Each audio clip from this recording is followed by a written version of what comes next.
Hi, in this course we are going to learn how to create a note-taking app for Android using clean architecture. The tools that we are going to use to create this app are Android SDK, Kotlin, Jetpack Compose for the UI, Room for our database, and Hilt for dependency injection.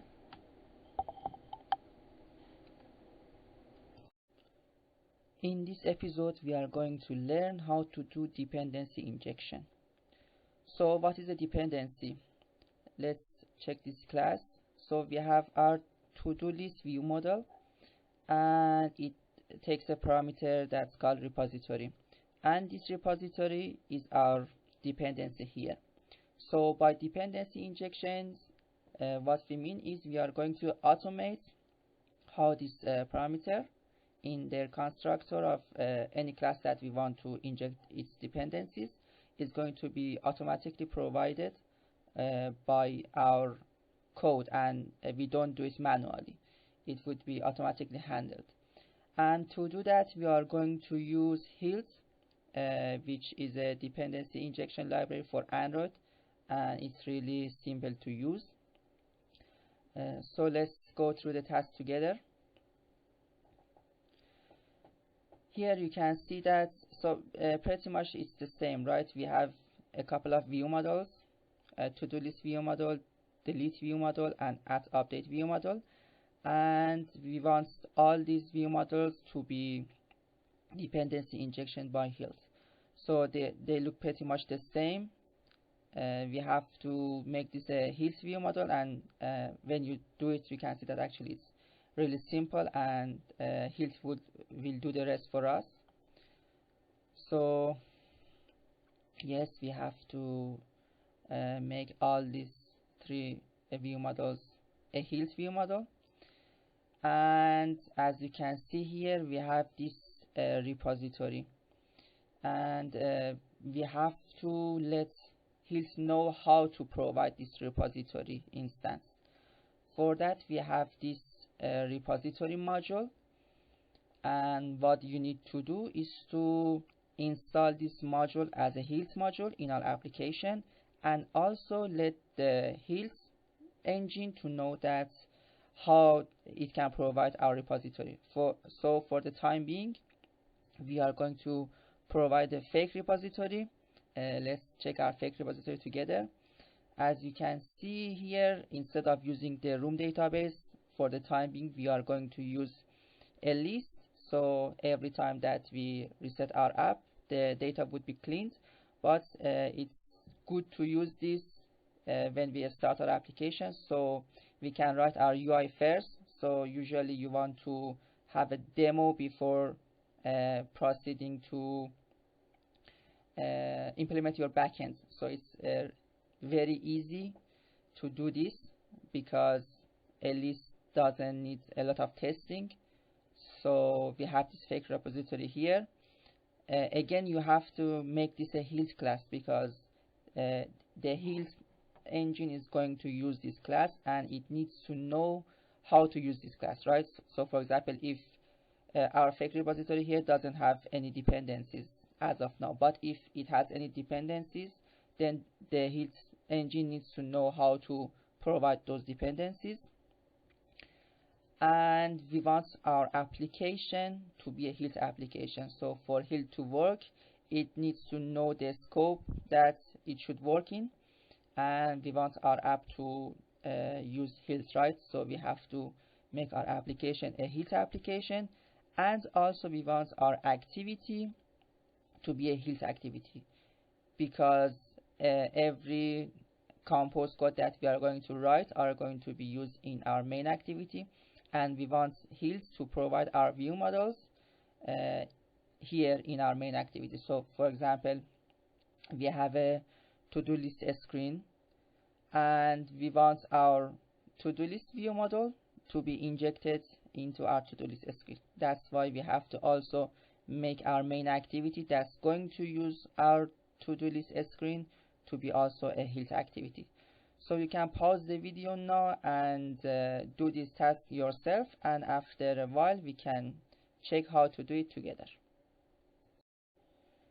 Okay, let's start by making our app to be a Hills Android app, and it's really simple. As you can see, you can just add this annotation here, and then the Hills will do the rest for us. You just tell it, okay, this is an Hills Android app and we want our app to use Hills, and then it's done. Next we have our main activity. Again, it's really simple. We just let it know that we want to use Hills in this activity, and the keyword for that annotation is Android entry point, and that's about it. Hills would do its magic here. Next we have our repository module, and here we want to let Hills know how to provide our repository class. So first we will tell it that it's going to be a singleton component, and by singleton we mean that we want to use one repository per our application. So the repository class would be shared between all the different classes and view models that are going to need to use this repository. So we tell it to install it in our application. So single component, it's a Hills module, so the annotation is module, and then we are going to provide a singleton repository because again we want our repository to be shared between all our classes, so it should be one repository. And we will use bind here. With Hills you can use two annotations. You can use binds or provides, and usually binds is a little faster, but it has its own limitations. So when we go a little further, you can see when to use provides and when to use binds. But for now, because our fake repository is a really simple class, we can just use binds because it's faster, and then we have let Hills know how to provide a repository whenever that's needed. So for example, in our to-do list view model, we have a repository here, right? And we have told Hills to, okay, whenever that we need a repository, just provide a fake repository for that dependency. And our fake repository, it's really simple. Again, we just use this inject annotation keyword, and because our fake repository doesn't need any dependencies, we just use a empty constructor, and Hills does the rest for us. As for our view models, they are pretty much the same. We will let Hills know that this is going to be a Hills view model, and we are going to inject its constructor with our dependency, and the rest will be done by Hills. So as you can see, it might take a little time to implement Hills, but again, when you do that, it's going to, in the long run, it's going to help so much because you don't have to actually manually provide your dependencies. The Hills engine would just automatically do all these things for you. Also, you can see that here we have a state handle dependency, but we have not provided that in our module, and the reason is that because Hills is built for Android and this is Android specific item, the Hills would automatically provide that for us. So again, that's one of the beauties of using Hills over other dependency injection engines. In this episode, we are going to learn how to create our UI using Compose. So let's go through our screen to see what they should look like. So this is our to-do list screen. This is where we would show all our to-do items that have been added by the user. So as you can see, we have this list of items here. They are evenly separated. Each item is going to be a list item. So let's go see the list item layout, and yeah, it's pretty much one item of this whole screen. So this is going to be a repetitive task that each list item is going to be added multiple times here, and it would be reusable here. We have a delete screen, and it's going to be a dialog, a pop-up dialog, and it should look like this. and the user would see this when they want to delete an item. So it's a confirmation dialog whether they want to delete it or not. So it should look like this. And we have an add update screen. So for adding and updating, the screen is pretty much the same. The only difference here is that the title of the dialog would be different. So if it's a new item, it would show add, and the action is also called add. And if it's an existing item, the title would be update, and also the action would be update. And it should look like this. Okay, so let's walk through the tasks that need to be done so we can have this screen. So let's start with our list item. Every to-do task that the user is going to add, we are going to use this layout to show it in our list, and it should show the task title, and it should also have two buttons, one for updating the task and one for deleting it. Just make sure that we are going to make a difference between a task which has been done and a task which has not yet been done. And we would use that list item in our to-do list screen here. What we are going to do is to create a list, and for each of our to-do items we are going to create one list item composable, and we are going to pass this item one by one to that list item. So here we are going to have a list of all those list items here. As for the deleted screen, we are going to use a built-in alert dialog which comes with composed libraries, and it's really simple to use. You just can check the references and you can see how to use it easily. And what we want to do here is to show the to-do test. So we want to let the user know which item they are going to delete, and two actions that the user is going to use, either deleting it or just canceling the delete action. As for our add update screen, we are going to do three things.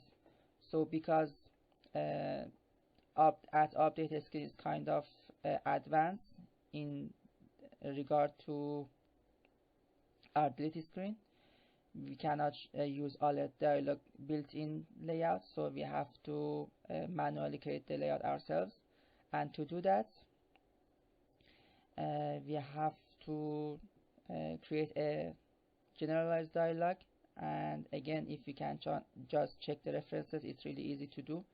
You just need to use the default alert dialog properties for this dialog to look exactly the same as the deleted screen. Also, the dialog should have this title and action title that are going to be different for adding or updating the screen, and we can check that based on whether this item is going to be a new item or not. So if the user is going to create a new item, we are going to show add, and if the user is going to modify an existing item, we are going to show the update action. And also there's this checkbox that the user can use to set the task to be finished or not. So the user has this option to change the task state here. And yeah, that's about it. You can pause the video now and do the task, and then we will walk through the code together. Let's start by our list item. So in Compose, in general, it's better if events go up and then state goes down.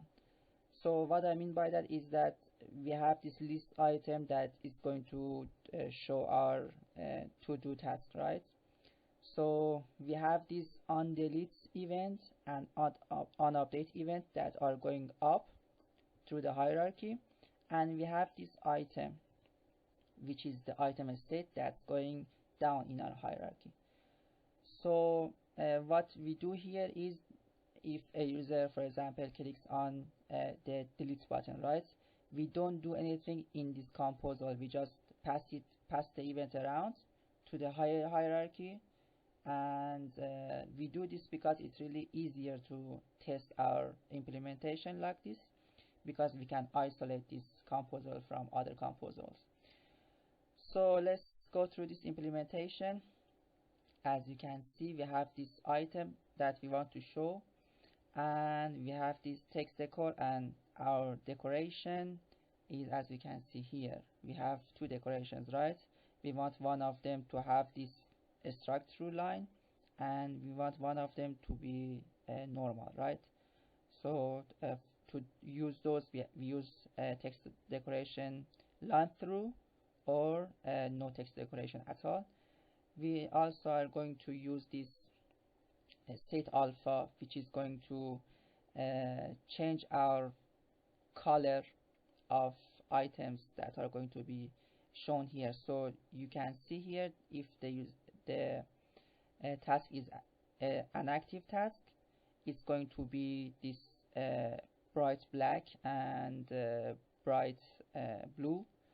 But if the task has already been finished, we are going to dim it a little bit. So here we are using 0.7 value.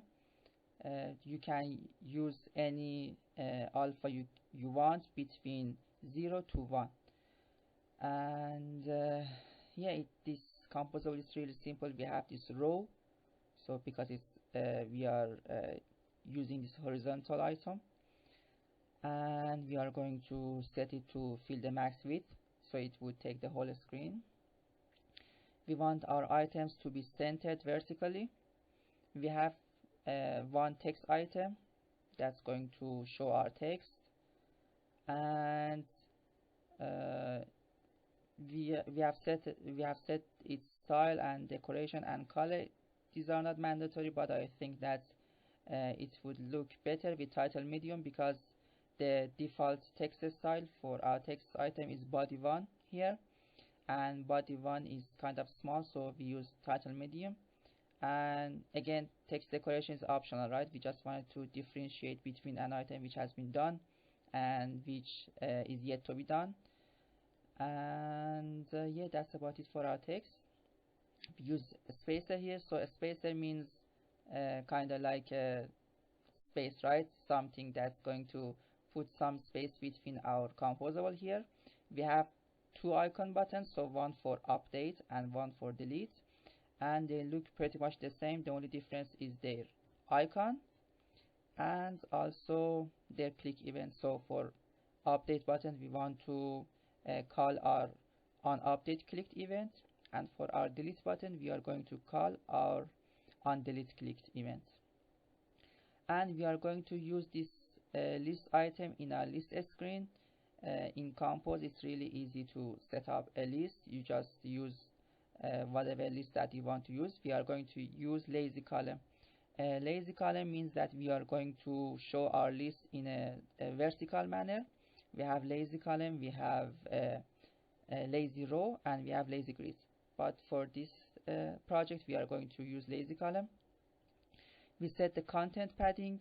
It's optional, but it's better to have padding for all your screens. And we are going to put a space between our items with vertical arrangement.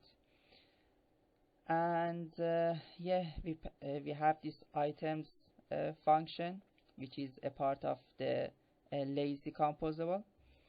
We pass it our list, and it would loop through our list one by one, and for each ToDo item we are going to create a list item. And that's about it. Nothing else needs to be done here. It's really easy. As for our deleted screen, as we talked about, we are going to use the built-in alert dialog, and again, it's really easy to use, right? We just set it. Okay, if we want to undismissed request would be called whenever the user would press back button or press outside of the alert dialog area. So whenever the user does that, we just want to cancel our task, whatever we want to do. We set the title, and we have these values in our XML file. And we do this because when you put your string resources in your XML, you can put translations later on, right? Because generally speaking, you want to support multiple different languages, right? And when you don't hard code your text here, it's really easy to do that. So for the title, we just use delete title.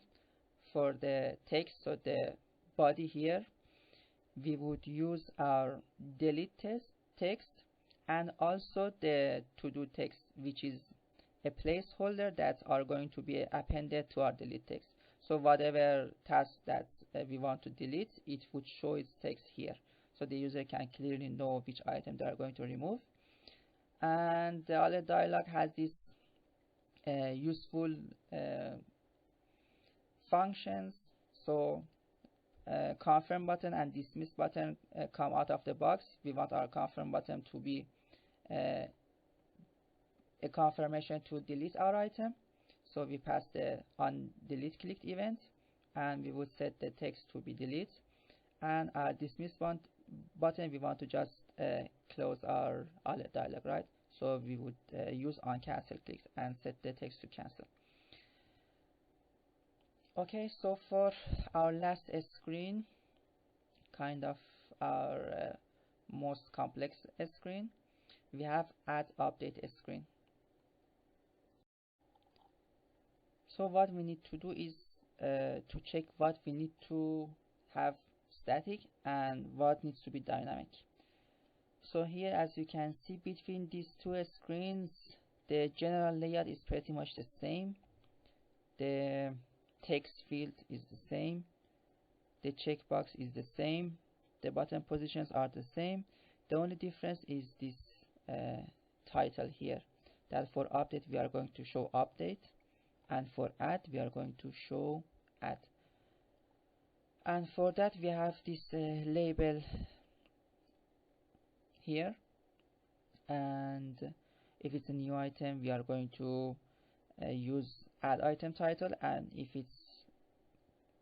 it's not a new item, then we are going to show update item. And both of these are again XML strings, because we want to have this option to add translation later on.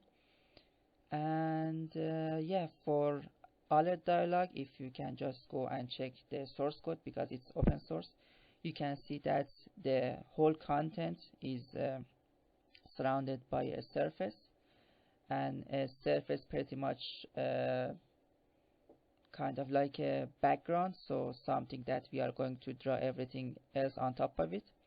And for its shape we are going to use the alert dialog shape, because we want this dialog add update screen dialog to be exactly the same as our delete screen, and we only want its content to be different. So we are going to use the alert dialog default shape. And for its elevation, and elevation is the shadow that you can see the pop-up dialogs in Android would put on top of the background. For that elevation we are again going to use the alert dialog defaults, and this part here is going to mimic the default look and feel of the alert dialog that's built in our compose libraries. And to use this is pretty simple, because we want our items to be arranged vertically. We are going to use a column. The 24 dp padding is again the default padding for alert dialogs, so we are going to use 24. We are going to add the title here. The style, again you can just check the references. All the styles here are going to be the same as what has been mentioned in the documentation of material 3 components. And for our dialog we are going to use title large. Spacer, again the height here is mentioned in the documentation. We are going to use an outline text field, and it should look like something like this, and when the user types something in it, it should look like this. And for the label here, which is what you need to do, we can just pass it as a label.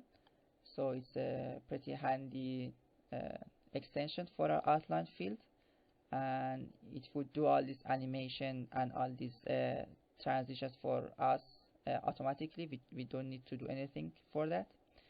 So that's with our text field. For our task, we are going to, for our checkbox, because it has a text and it also has a checkbox, we are going to use a box. And a box is kind of like, it's a layout that you can put your composables in absolute positions, right? So we want our text to be aligned in the center start of its parent, and we want our checkbox to be aligned to the center end of its parent.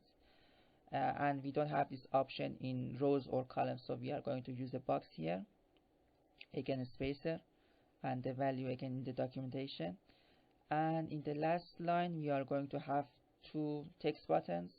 One of them is going to be for our action, and one of them is going to be for canceling the task.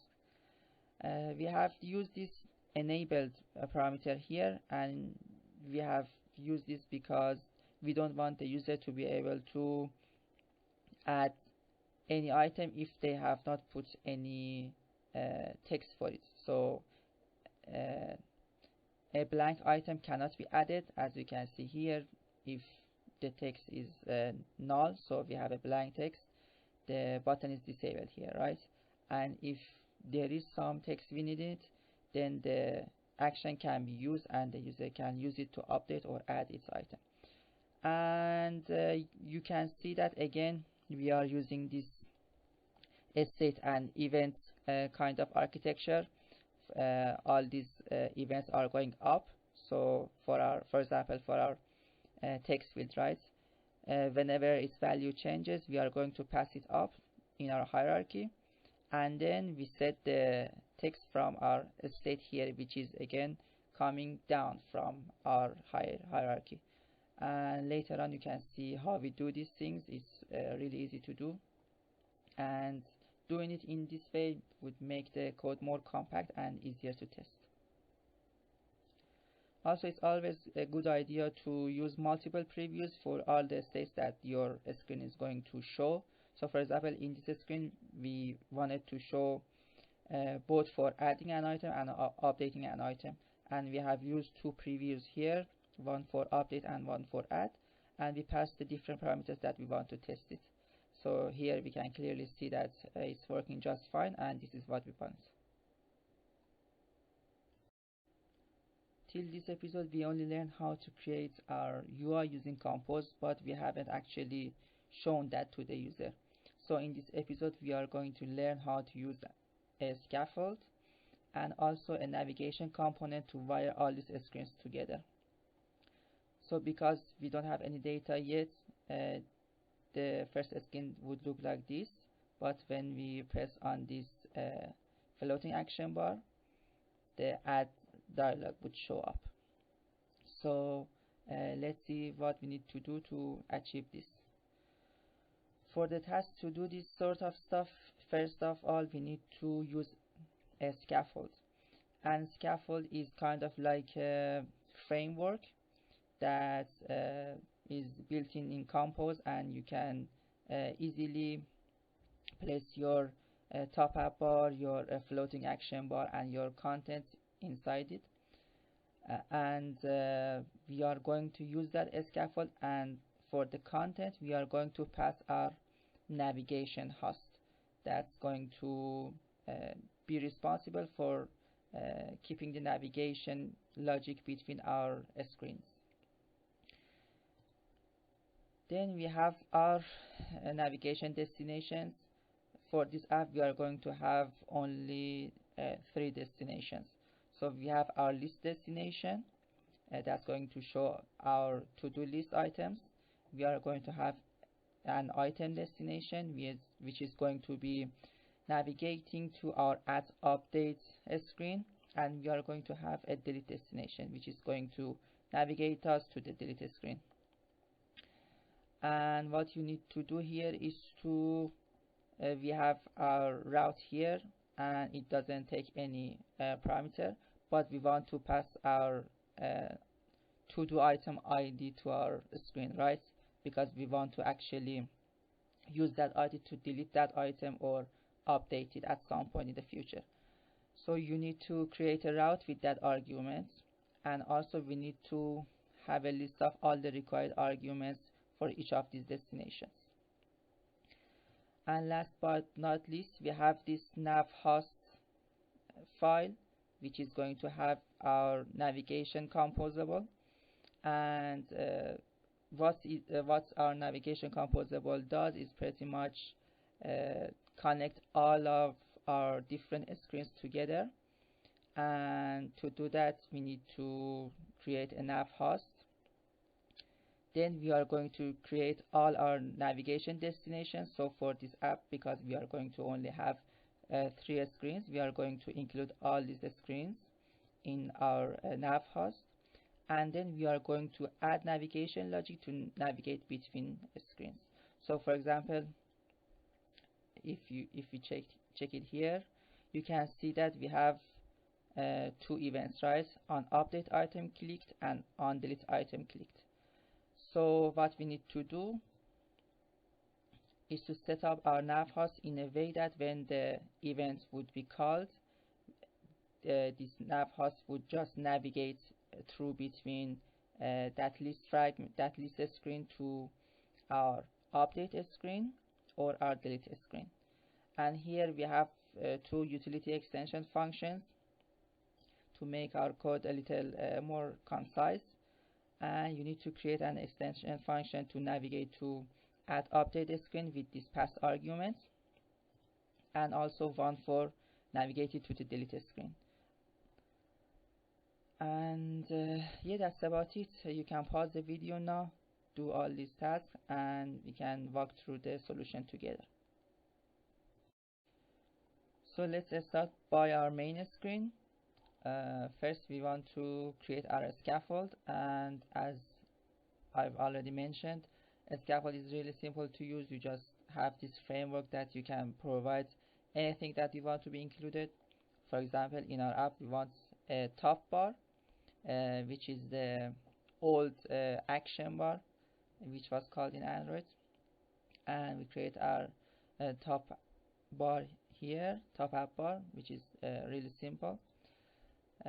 It has only a title, and we pass it here as a composable. We also want to have a floating action button. Again, it's really simple. We say, okay, just create a floating action button, and for the on click, we want to navigate to our add updated screen, and we are going to pass the ID 0, because when we set up our database, 0 actually means that no item has this value, has this ID, so it means that this is going to be a new item. And we have this icon that it would be a add icon for our floating action bar.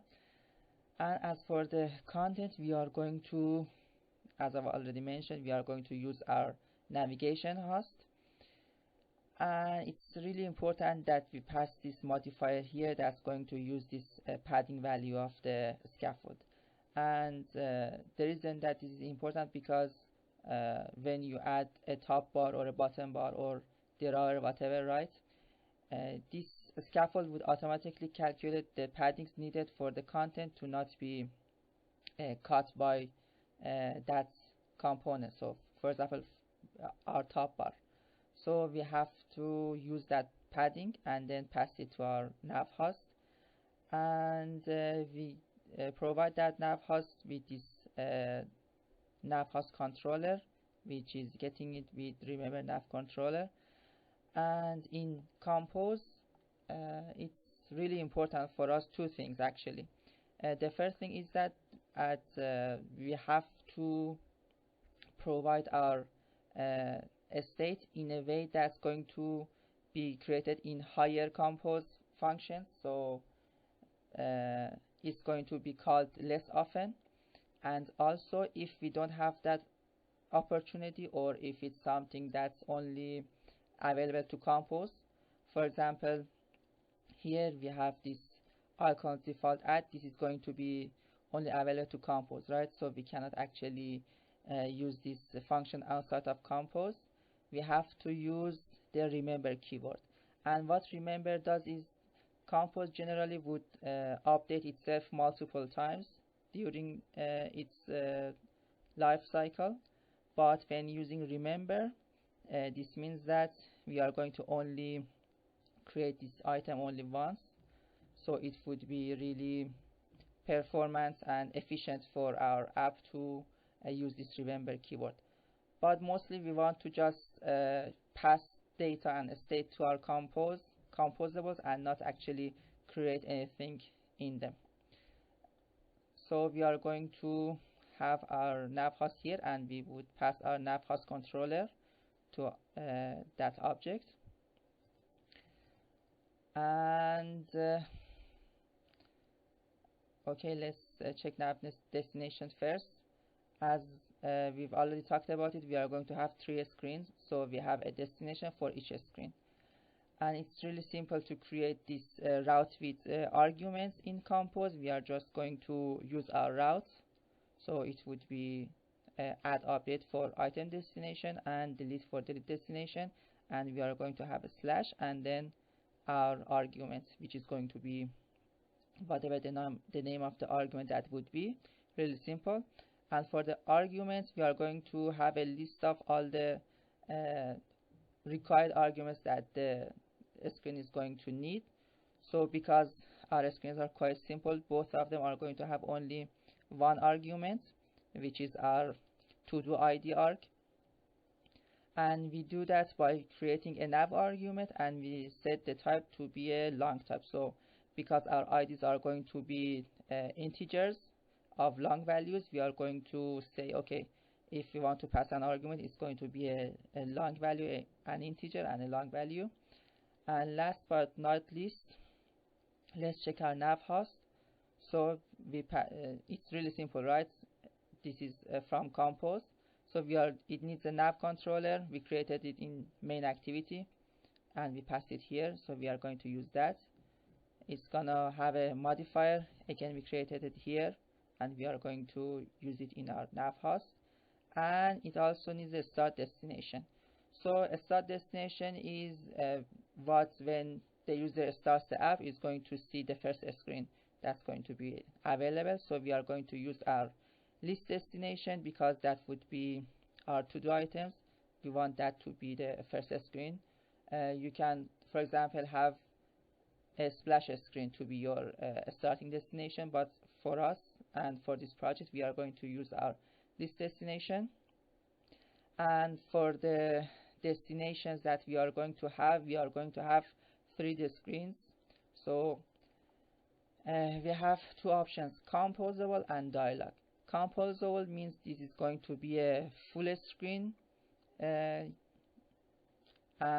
yeah, that's about it. And dialog, well, it's going to be a pop-up dialog, right? And because we have already talked about it, we are going to have our add update screen and our delete screen to be like pop-ups. We are going to use dialogs for them, but for our list screen, we want it to take the whole screen, so the whole size of the screen. So we are going to use a composable. And here you can see that instead of creating the view model using the view model default constructor, we are going to use Hilt view model. And as we have already talked about this, it's going to do its magic Hilt, and it would provide all the required parameters of our view model itself, so we don't need to actually pass the repository or the IDs, whatever, right to it. It's going to do it itself for us. And we are going to have our to-do list screen. We are going to pass our view model, and we had 2 callbacks that we needed to work with. So it was when the user clicks on update item, and when the user clicks on delete item. When the user clicks on update item, we are going to navigate to add update screen using that ID, and when the user clicks on delete item, we are going to navigate to delete screen. So let's check these two functions. So they are again really simple. If we can remember from our nav destination, this is how we create our route with args. And here we just, instead of passing the variable name here, item ID, we are going to pass the actual value here. So it would be our day ID, which we have provided here. And for the delete screen, it's going to be pretty much the same. The only difference is that for the add object screen, we are going to use our item destination route, and for the delete screen, we are going to use our delete destination route. And when we use these different routes, the navigation host would automatically figure out which screen we are trying to navigate to, and it would do it for us. So we don't need to actually do anything else. And here we say, okay, we want to just navigate to that screen, to that route that we have provided here, and we want our home screen to be list destination. And we have set it to launch single tab because we want only one instance of the list destination to be on the top of the stack. And here we have two dialogues. The route would be for item destination. The route would be item destination route with args, and we provide the arguments that we have created for this route. Again, we are going to use Hills view model, and if we can just check this view model here, you can see that, yes, so you can see that here we have these two parameters here, but we haven't actually provided anything to the Hills itself here, right? It's going to automatically do all those things for us and provide all that different things that our view models need, and we are going to pass it here. And on task finish, what we need to do when the user creates a task or the user updates his task, we are just going to navigate up. So what does this mean is that we are going to just close that screen, that dialog, and pop up to the parent screen, which was our list destination here. We again have another dialog which is for delete destination, and it looks pretty much the same.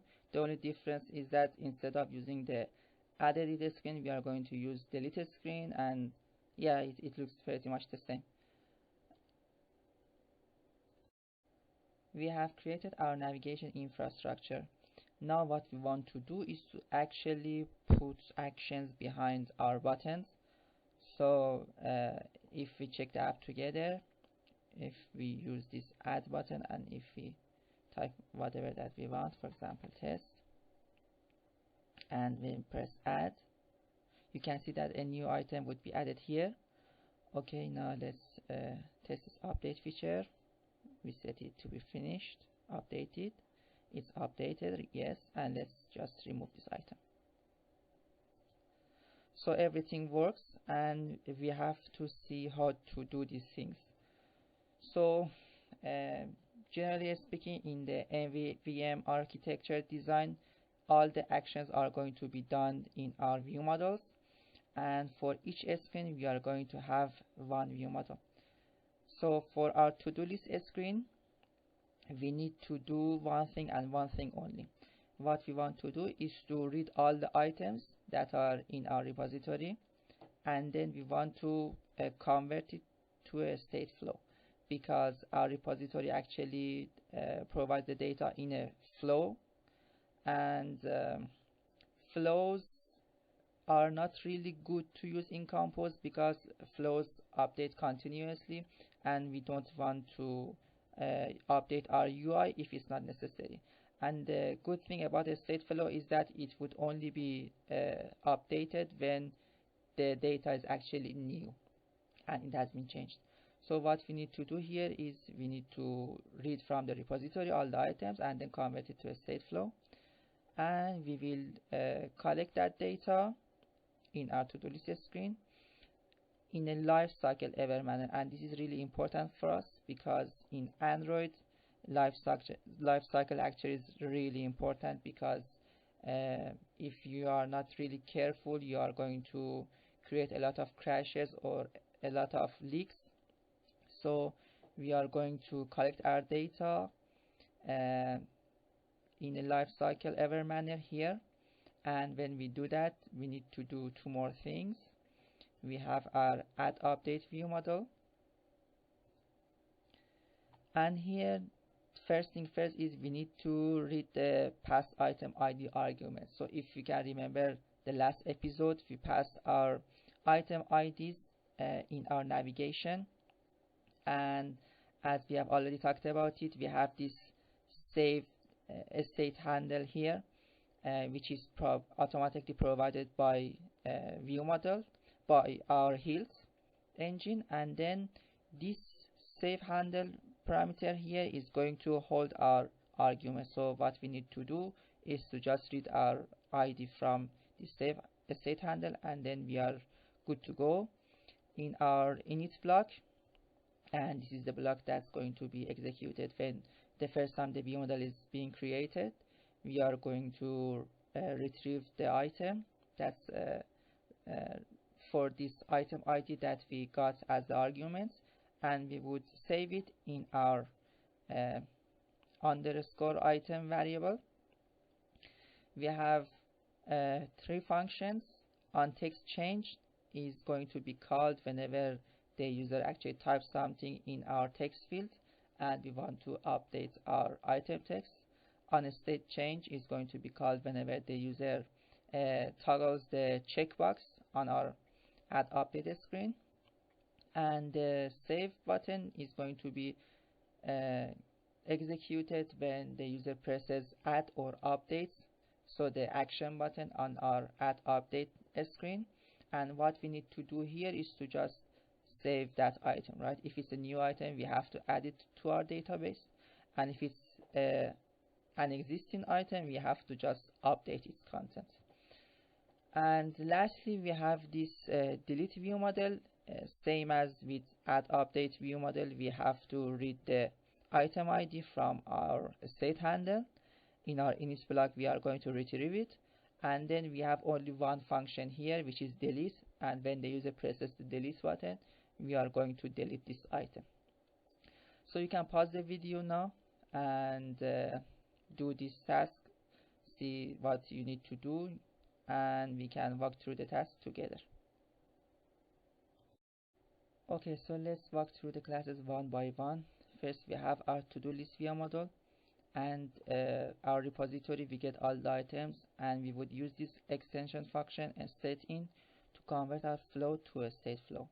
And how we do this is to first let the coroutine scope, and we would use our view model scope. So it would be this state flow is going to be bound to our view model lifecycle, and this start is actually really cool. What we do here, we said that okay, sharing started dot while subscribed for 5 seconds, and what this does is it means that if we don't actually fetch this state for at least 5 seconds, this is going to be closed automatically, and the starting value would be an empty list. And in our to-do list screen, what we do is to get that item, so our data, and we would collect it as state with lifecycle. And this is really important. We are not going to collect it as a state. We are going to have it with the lifecycle because we don't want to have any leaks, or we don't want to actually listen for data when we don't want to use it at all, because when the user, for example, navigates to another screen, right, we don't want to update this screen anymore. So by using this extension function, collect as a state with lifecycle, we are going to only listen for the data changes when we are actively on this screen. And delete view model, it's really simple. Here we have our state handle that the Hills engine would provide for us automatically, and here we are using our ToDo ID arc from our delete destination, because this is our delete view model, right? And we would get it, it would be a long, and yeah, we would get it from our state handle, really simple. And in our init block we are going to get that item, and since all these repository functions are suspend functions, we cannot actually directly call them. We have to use coroutines, and in view model, generally speaking, it's good to use view model scope, because this means that the coroutines that we are going to create here are going to be destroyed when our view model here is no longer needed. So the garbage collection is going to be automatic, and it's really good to do so. So we get our item and we set the object item value here with the fetched item, and in our delete function again we are going to use our scope, and we have to just delete that item, really simple here. For our add update view model, again getting the item ID, really simple. We are just going to use our state handle. Reading that item, again pretty simple. We are going to use our view model scope, and we are going to get item ID. And this is the interesting part regarding compose and how it would know that the state of the data has been changed and it needs to update itself. Compose would do that by this object here being changed. So the whatever that our item is holding, so our state here has this to do item. Whenever this item changes, then compose would automatically know that okay, it needs to update its status and it needs to update its UI. So we do this by setting the item dot value here, and this is really important because for example, you might be thinking that okay, what don't we directly, instead of just assigning a new item here, we just directly set the text, for example, or set the finish is finished status here directly for that item. And we don't do that because when you actually change the content and not change the object itself, the state would not know, the compose would not know that the state has been changed, and it cannot update itself. So it's really important that we clone the object and then we change whatever parameter that we want. So for our on text change, we are going to change the text, and for our on state change, we are going to change the is finished. And last but not least, we have this save function that we are going to save whatever data that we have in our item, and whether the item is new. So as we talked about earlier, ID of 0 would mean that this is a new item, and if the item has any ID rather than other than 0, it's going to be an existing item. And if it's a new item, we are going to just add it to our repository. If it's an existing item, we are going to update it like this. Really simple. So far our app works just fine. The only issue is that the data that the user adds or updates is temporary. So the user, if they quit the app and then reopen the app, they cannot see anything. To fix this issue, we are going to use a database, and to do that we are going to use room library, which is a Jetpack library, and it's really easy to use. So what we need to do, we don't actually have to change any code in our view models or in our screens at all. It's really simple. We just have to add the room database, the requirements for room database to our code, and then it should work pretty much out of the box. So to do that, first we have to change our ToDo class. We have to convert this to a room entity, and we have to set the ID to be auto-generated and the primary key. Next, we are going to have a DAO, so a database access object, and here what we are going to do is to make this a room DAO, and every function here we have to just use the equivalent of a room query to set up these functions. And when you check the documentation, it's really simple. We don't have to actually write any code. The room database would does it for us.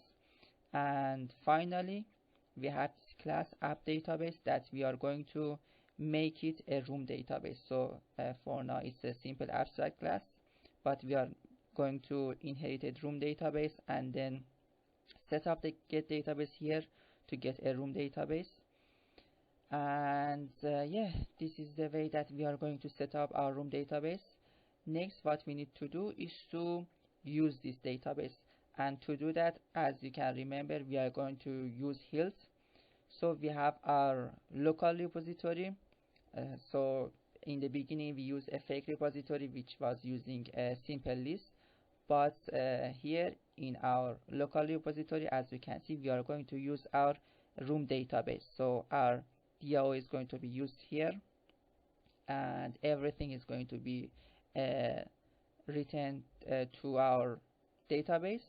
And what we need to do here is to just make this a Hilt object. We have done this a couple of times before, so it's really simple. Just make this a Hilt object, and then we can use this.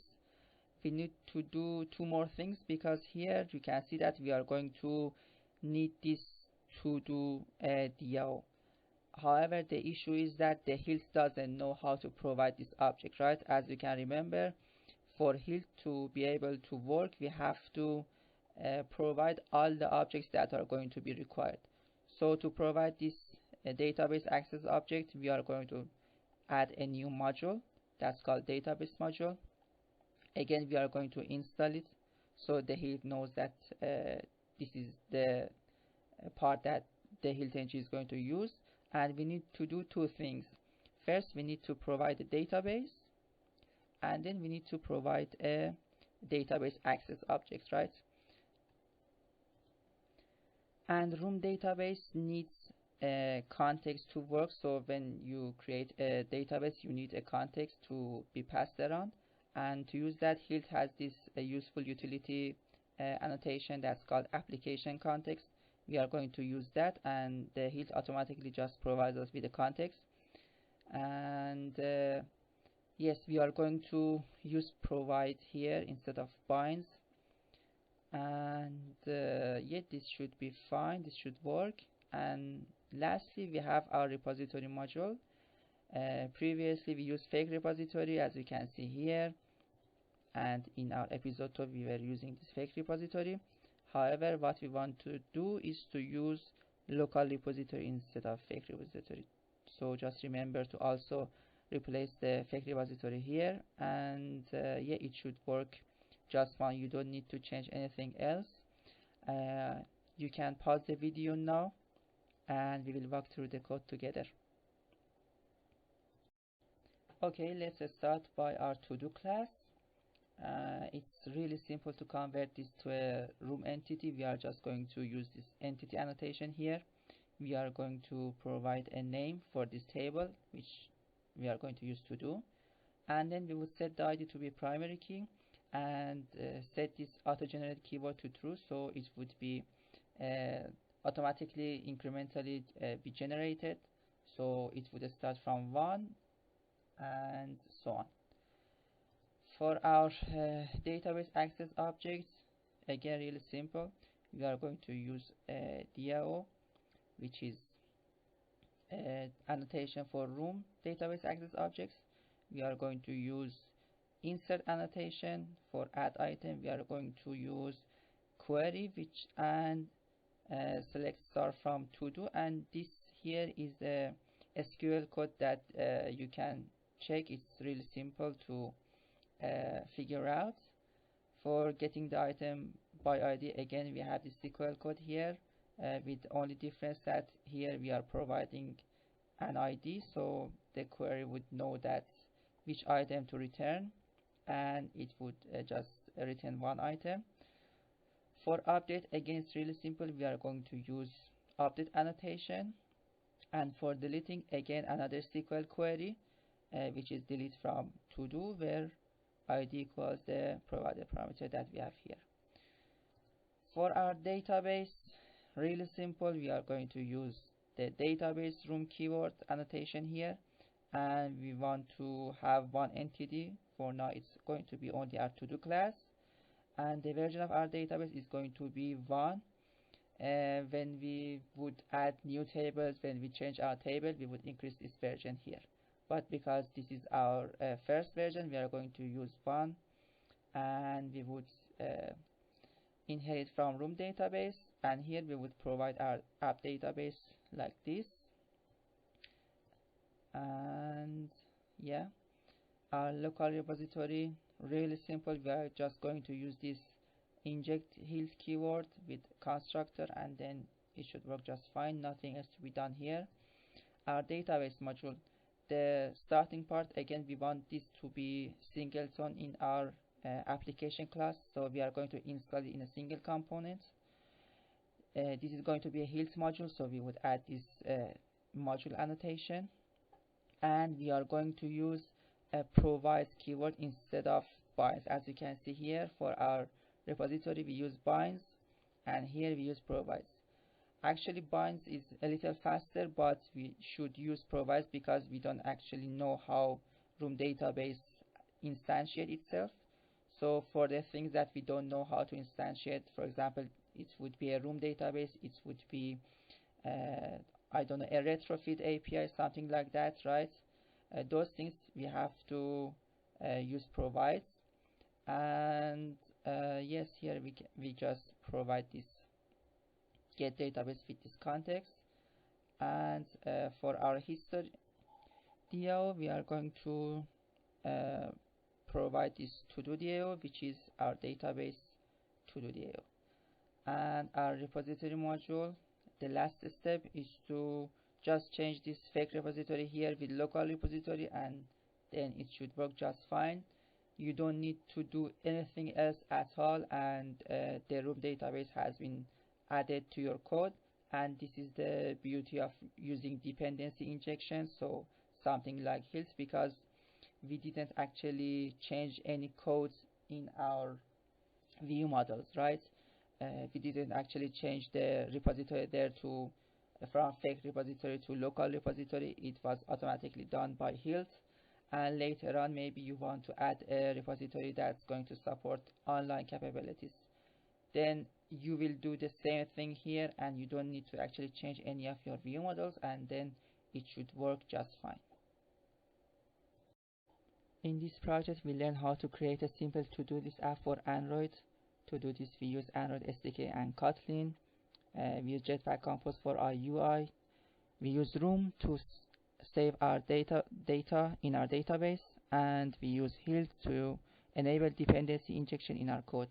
We also followed MVVM architecture design, and we created a simple stateful app. Okay, let's check the app. Let's create a task. Let's call it task 2. Okay, add it. Alright, let's get out. Let's open the app again, and yes, we have our task here. Let's delete the task 1 first. We show the title here, delete, and let's update it. Yep, everything worked just fine.